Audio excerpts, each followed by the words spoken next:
Eh bien bonjour tout le monde, c'est Guillaume. Aujourd'hui on se retrouve sur une nouvelle vidéo, donc une nouvelle vidéo dans la série Tout savoir. Et donc aujourd'hui je n'en avais pas parlé jusque maintenant, on va parler de la photo découpe. Alors la photo découpe, qu'est-ce que c'est? Il s'agit en fin de compte de pièces qu'on vient rajouter en plus sur notre maquette plastique. Et donc ces pièces sont en métal. Donc je vous ai pris quelques petits exemples. Donc voilà à quoi ressemble de la photo découpe. Donc ce sont des pièces qui ont été faites en métal. Donc tout comme les pièces plastiques, ils sont mis sur des grappes. Donc là, ce que je vous montre à l'image, c'est tout simplement une planche de photo découpe. Donc celle-ci est toute petite, mais sachez qu'il en existe bien sûr des planches qui sont beaucoup plus grandes. Donc ces pièces de photo découpe sont essentiellement vendues en aftermarket, malgré que certains kits de maquettes en proposent de base dans leur kit. Alors, quand vous avez de la photo découpe qui se situe dans la boîte, généralement la photo découpe qui est fournie se situe vraiment aux éléments principaux. Donc c'est-à-dire que vous allez aux éléments principaux, excusez-moi. Donc ces planches qui sont données avec sont vraiment minimalistes. Donc on peut voir celle-ci qui appartient à un Panzer 4 que j'avais acheté, donc que je n'ai pas utilisé. Et celle-ci, c'est une planche de photo découpe pour mon avion Sukhoi que j'ai déjà commencé à travailler. Donc il y a plusieurs marques bien sûr de photo découpe, donc il y a vraiment beaucoup de marques, mais on notera deux fabricants qui sont vraiment connus et reconnus dans le monde de la maquette, à savoir la marque Eduard, donc qui fabrique aussi des kits plastiques, mais ils sont vraiment connus aussi pour les extensions de photo découpe. Donc c'est les deux grands fabricants, Eduard, et puis l'autre fabricant que je voulais vous parler aussi, qui fait beaucoup d'accessoires, c'est la marque Aber, donc ABER, qui fournit également beaucoup d'accessoires en photo découpe. Donc cette photo découpe est valable pour n'importe quel type de maquette, donc on peut retrouver de la photo découpe pour des maquettes d'avions, des maquettes de voitures, des maquettes de bateaux, etc., etc. Alors, à savoir que vous aurez beaucoup plus d'éléments en photo découpe sur les maquettes de bateaux. Voilà, le montage naval a vraiment beaucoup d'accessoires, enfin d'add-ons si vous préférez, en photo découpe. Et donc on peut retrouver vraiment beaucoup de détails avec ces photos découpe. Alors quand je parle de détails, c'est-à-dire que lorsque vous allez rajouter des pièces en photo découpe, vous allez obtenir un niveau de détail supérieur aux pièces plastiques. Alors je m'explique, les pièces plastiques sont plutôt correctement bien moulées, mais les pièces plastiques, surtout sur des échelles qui sont fines, vont être difficiles à mouler, et donc forcément le résultat ne sera peut-être pas aussi beau qu'avec des pièces en photo découpe. Donc comme vous pouvez voir, ces pièces en photo découpe sont situées sur des planches, donc comprenez comme une grappe, qu'il va falloir découper et puis mettre en place. Il n'y aura pas de pièce de photo découpe qui sera déjà prête à l'usage, c'est-à-dire que vous couperez la pièce et puis vous pourrez la coller. Bien souvent, il faudra soit la plier, soit coller plusieurs pièces de photo découpe pour réaliser une pièce complète. Donc cela nécessite un petit peu de temps et puis un budget en plus comparé à votre pièce plastique. Donc comme je vous l'ai dit, la photo découpe est valable sur n'importe quel type de maquette, mais elle est également valable sur n'importe quel type d'échelle. Là vous retrouvez une échelle 1,35, ici c'est une échelle 1,48, et je vous ai sorti également une planche de photo découpe que j'ai à ma disposition pour le 1,700. Donc vous pouvez voir, bien entendu, que la photo découpe est complètement détaillée, que ça soit de l'échelle 1,48, de l'échelle 1,35 ou de l'échelle 1,700. Voilà à peu près au niveau de la partie générale, au niveau de la photo découpe. Alors maintenant qu'on a vu à quoi servent ces pièces en photodécoupe, je vous ai dit que ça apportait beaucoup de détails, mais des fois, il peut s'avérer que les pièces plastiques sont plus réalistes. Pourquoi? Parce que si je mets ma planche de photodécoupe, vous pouvez voir que c'est une planche métallique, hein, qui est complètement plane, et donc elle n'a pas forcément de relief. Et donc par exemple sur un armement, ben, ça peut s'avérer que la pièce en photodécoupe n'a pas un visuel très beau, c'est-à-dire que ça va être tout plat. Donc bien entendu, il y a maintenant des améliorations en photodécoupe qui seront tout en relief, mais si vous choisissez de la planche de photodécoupe traditionnelle, ben voilà, c'est plutôt plat. Mais dans la plupart des cas, ça améliore quand même nettement le rendu. Alors, comme je vous ai dit tout à l'heure, il existe plusieurs échelles au niveau de la photodécoupe, et plus l'échelle va être petite, plus la photodécoupe va être très très fine. Voilà un autre exemple d'une photodécoupe donc, qui simule des rambardes au 1/700. C'est très très fin, donc c'est-à-dire qu'on va pouvoir la plier très facilement. C'est un avantage, mais c'est aussi un inconvénient du fait que il va falloir faire très attention. Alors maintenant qu'on a vu la partie générale, on va s'intéresser à savoir comment travailler cette pièce de photodécoupe, enfin ces pièces de photodécoupe. Donc on va déjà parler du support. Donc c'est-à-dire que si je zoome sur ma planche de photodécoupe, vous pouvez voir par exemple ici que la pièce est tenue par des ergots, un peu comme des ergots de grappe, donc il va falloir bien entendu les couper. Donc on ne va pas utiliser un tapis de coupe comme j'ai ici, on va plutôt privilégier un matériau dur. Parce que lorsqu'on va appuyer pour couper la planche, ça va créer une certaine torsion. Et donc il faut que le matériau qui se situe en dessous soit assez rigide. Donc la petite astuce est tout simplement d'utiliser une plaque de carrelage. Voilà. Là au moins vous avez quelque chose de dur, et lorsque vous allez couper donc les fameux ergots, à ce moment-là, il n'y aura pas possibilité que la planche, enfin que la pièce en photodécoupe vienne se tordre. Donc ça c'est une première chose. On pourra utiliser également du bois à condition qu'il y ait un plaquage suffisamment fort pour ne pas déformer la pièce plastique, la pièce en photodécoupe, excusez-moi.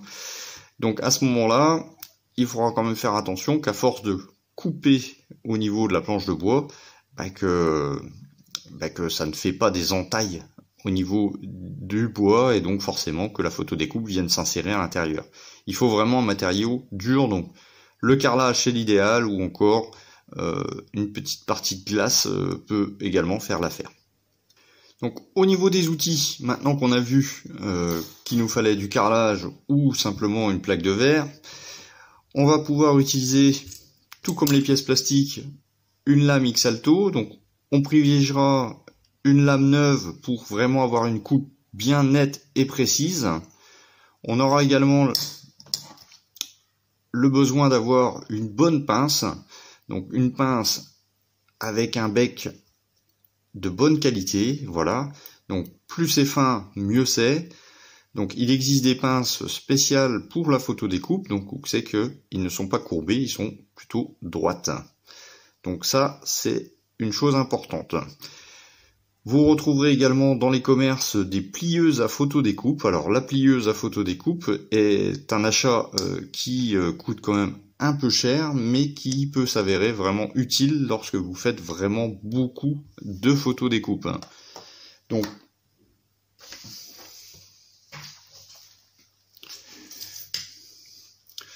la plieuse, je vous la simule, donc je vous mettrai une photo, mais je vous la simule complètement ici. Imaginons que vous devez plier cette pièce-là. Vous avez une base qui est quand même très solide, un deuxième renfort sur le dessus, et donc il y a deux vis qui viennent vraiment plaquer la photodécoupe entre les deux, un peu comme un sandwich, et à ce moment-là, on viendra tordre la photodécoupe. L'avantage par rapport à la pince, c'est que déjà c'est plus rapide, et surtout c'est que ça va vous faire un angle bien net et précis. Alors maintenant qu'on a coupé la fameuse pièce, il peut avoir certains ergots qui restent encore sur votre pièce, et à ce moment-là, il va falloir poncer les ergots comme des ergots de grappe. Et à ce moment-là, on pourra utiliser deux choses. On pourra utiliser dans un premier temps du papier à poncer traditionnel. Donc il faudra faire bien attention à ne pas plier la photo découpe. Et on essaiera d'aller dans le sens, entre guillemets, de la pièce. Donc c'est-à-dire que si je me mets comme ça, là, je vais avoir moins d'erreurs, entre guillemets, de plier la photo découpe, alors que si je me mets dans ce sens-là, ben, ça pourra plier la pièce. On pourra également utiliser des limes, donc des limes diamants, pour enlever ces fameux ergots de grappe. Alors, une fois qu'on a fini de préparer notre pièce, donc c'est-à-dire qu'on l'a enlevé de son support, puis on a enlevé les résidus de grappe, on va parler du collage. Donc le collage de la photo découpe se fait avec de la colle cyano. Donc vous avez de la cyano classique, vous avez de la cyano type gel. La différence, c'est son temps de séchage. On pourra également utiliser du vernis, donc à condition que la pièce se pose à plat. C'est-à-dire qu'imaginons que je reprends cette pièce-là et qu'elle vienne se mettre à plat sur ma pièce plastique. À ce moment-là, je mets une petite couche de vernis au pinceau et je viens la poser directement. Ce ne tiendra pas vraiment si la pièce est en verticale. Voilà, il faut vraiment que ça soit posé l'un sur l'autre, comme mon exemple. Dans un autre registre, on pourra également utiliser cette colle qui marche très très bien. Donc c'est de la colle MIG Ultra Glue. Et donc ça, c'est de la colle blanche. Et donc celle-ci a un séchage qui est relativement long. Mais par contre, une fois la colle bien sec, à ce moment-là, elle fait parfaitement le job. Alors là, ça a collé un petit peu. Hop là. Voilà. Donc là, c'est une colle blanche. Donc pour regrouper les colles, vous avez les colles à séchage lent, donc c'est-à-dire de la colle blanche de ce style-là, le vernis, ça va prendre du temps à coller, mais le collage sera bon. Et puis vous avez les collages instantanés, donc avec les colles cyano. Donc je vous propose un petit test de coupure de section entre guillemets. Donc c'est-à-dire que là je vais prendre ma photo découpe. Je vais utiliser ma lame X-Alto. Et donc à ce moment-là, on va venir vraiment se mettre au contact. Alors je vais tourner la pièce. Voilà, on va venir vraiment se mettre au contact. Donc on peut mettre la lame, tac. Vous voyez là je touche, hop là. Voilà. Donc là je touche le bord de la photo découpe. Puis ensuite je viens tout simplement appuyer. Et quand vous allez couper la photo découpe, vous allez entendre un petit clic. Alors là, je suis loin. J'aurais peut-être dû prendre une photo découpe un peu plus grande. Donc,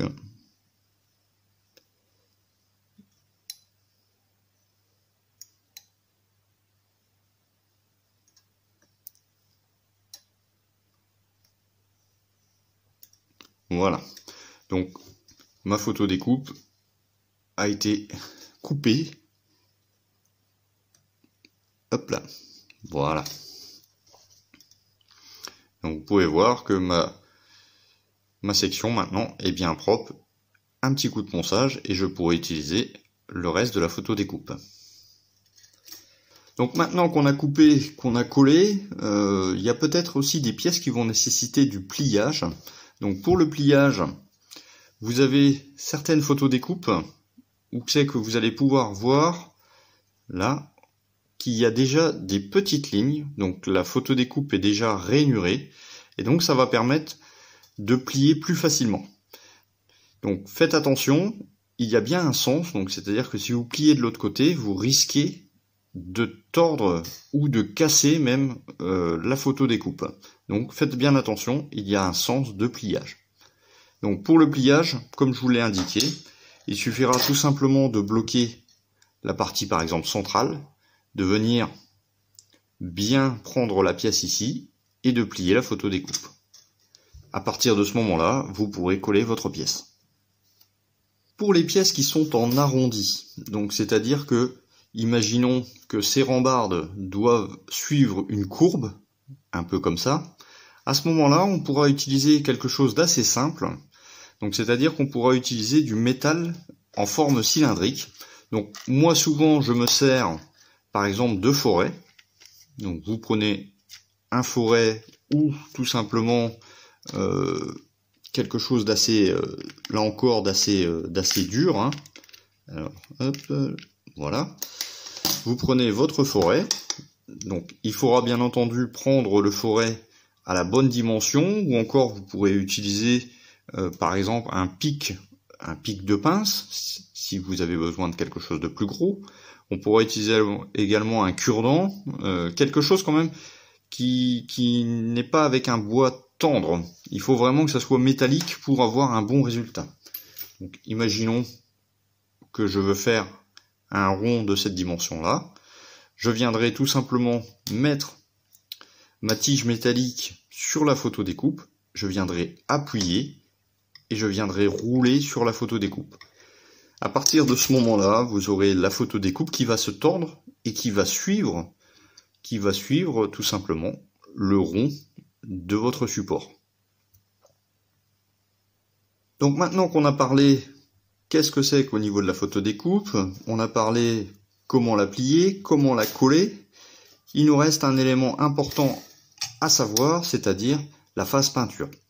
Donc la phase peinture, sachez qu'il existe des primeurs spéciales pour le métal qui va faire adhérer votre peinture sur le support métallique. Donc ce sont des produits supplémentaires. Si vraiment cette pièce n'est pas sujet à diverses manipulations, vous pourrez quand même utiliser du primeur de type classique, de primeur plastique. Et à ce moment-là, vous pourrez utiliser votre peinture, après séchage bien sûr, du primeur. Il est très important de mettre du primeur sur les pièces métalliques, sous peine que votre peinture va s'en aller aux moindres petites manipulations, et donc là, ça sera la catastrophe. Tout comme le primeur et la peinture, on pourra vernir bien entendu ces pièces pour les protéger justement des manipulations. Une dernière chose au niveau de la photo découpe, à chaque fois que vous achèterez un kit de photo découpe en plus de votre maquette, vous aurez également une notice qui va vous indiquer le numéro de pièce est indiqué pour mettre sur tel endroit de votre maquette. Il est important également de savoir que votre pièce en photo découpe, votre planche de photo découpe, est adaptée par rapport à l'échelle et au modèle ainsi que la marque du modèle que vous faites. Donc c'est-à-dire que si vous montez un bateau, il vous faudra la marque spécialement étudiée pour ça. Je reprends l'exemple sur un tank. Imaginez que vous faites un char Tigre de la marque Tamiya. Il vous faudra cet ajout de photo découpe pour la marque Tamiya, pour le Tigre de l'année que vous faites, à l'échelle identique, donc c'est-à-dire 1,35 par exemple. Alors vous pourrez adapter une planche de photo découpe qui est valable pour une autre marque sur votre marque à vous, mais sachez que le fabricant de photo découpe s'adapte par rapport à la marque de votre maquette. C'est-à-dire que, imaginons que y a un coffre de rangement qui a à faire sur le char Tigre, et que Tamiya a fait un coffre de rangement de 2 cm, et que l'autre marque a fait 2 cm 2, eh ben, la photo découpe va s'adapter exactement à la marque Tamiya, donc c'est-à-dire 2 cm. Si vous choisissez une autre marque, ben à ce moment-là, vous aurez du travail d'adaptation. Voilà, c'est tout pour aujourd'hui. J'espère que cette vidéo vous aura plu. Donc bien sûr, je suis resté vraiment dans des idées générales. Donc c'est-à-dire que là, on n'a pas vu tellement de pratique. Mais justement, la photo découpe, il faut pratiquer pour vraiment bien avancer sur cette expérience-là. Alors c'est pas impossible à poser, il faut quand même un petit peu de temps et puis d'habitude à travailler avec la photo découpe, mais sachez que ça apporte vraiment un plus, donc je vous encourage vraiment à tester si vous n'avez pas encore fait. Donc bien entendu, dès le départ, ne vous lancez pas sur quelque chose de complexe, essayez sur des petits rajouts, Et puis si vous aimez ça et que vous maîtrisez, à ce moment-là, vous pourrez passer sur des ajouts beaucoup plus gros. Donc j'espère que cette vidéo vous aura intéressé et vous aura aidé pour comprendre qu'est-ce que la photo découpe. Je vous dis à bientôt pour de prochaines vidéos. Sur ce, ciao, bye bye.